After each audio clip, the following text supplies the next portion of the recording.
In this video, we're going to take a more detailed look at one of the major passages where there are different views about whether it should be included in the Gospel of John in the New Testament. And that's the story of the woman taken in adultery in John chapter 7, 53 through chapter 8, verse 11. The two schools of thought on this can be represented by two editions of the Greek New Testament. The first is the Greek New Testament according to the majority text by Hodges and Farstad, and they argue for including the passage and that it was originally part of John's Gospel. And the other view is presented in the Greek New Testament published by the United Bible Societies, which argues that it should not be included and that it was most likely not part of John's Gospel originally. So we're going to walk through why the different arguments are made and how they're stated, and just take a closer look at this question so that those who wonder about how these decisions are made by these editors, they can get a better look at it. Those who argue that the passage should be included point out that there are many, many manuscripts of the Greek New Testament that include this gospel. In fact, the majority of them do. And that's why the Hodges and Farstad book is called the Greek Testament according to the majority text, because most of these texts do include it. However, these manuscripts tend to be much older. They're copies of copies of copies, much further and later in the history, further away from when the Gospel of John would have been originally written and began to be copied.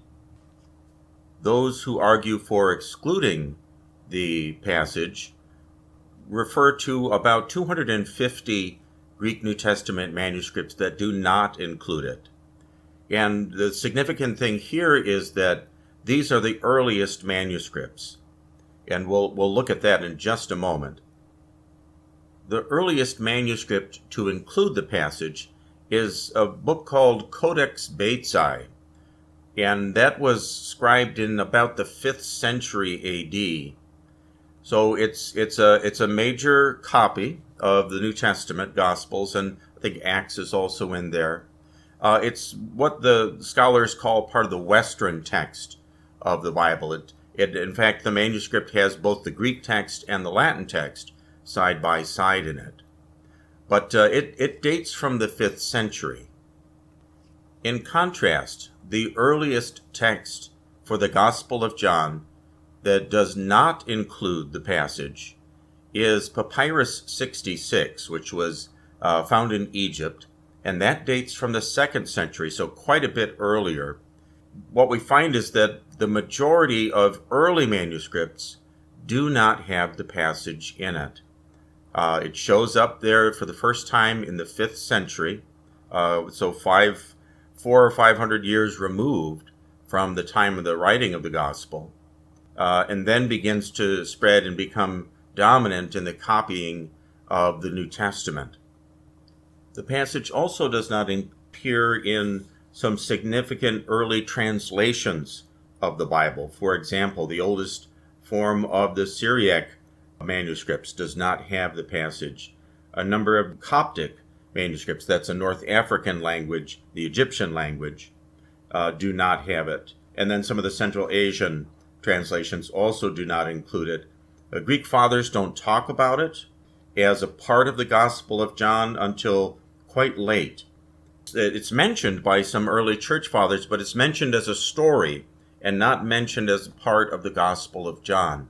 So all of this weight of the early manuscripts tends to show us that it was not originally part of the Gospel of John. I've also mentioned in our class that it shows up at different places in the Gospels. It shows up here, of course, most dominantly, and at the end of chapter 7 in the Gospel of John, but it also shows up in some later spots, later in the Gospel of John, and then also in the Gospel of Luke, after Luke 21:38, in a significant family of manuscripts, what's called Family 13. So all of this shows that there was confusion among the early scribes about the story when they began to see it. And in fact, a number of the scribes marked the passage with asterisks or oboli. Those are marginal notes to show that there's a problem with the passage.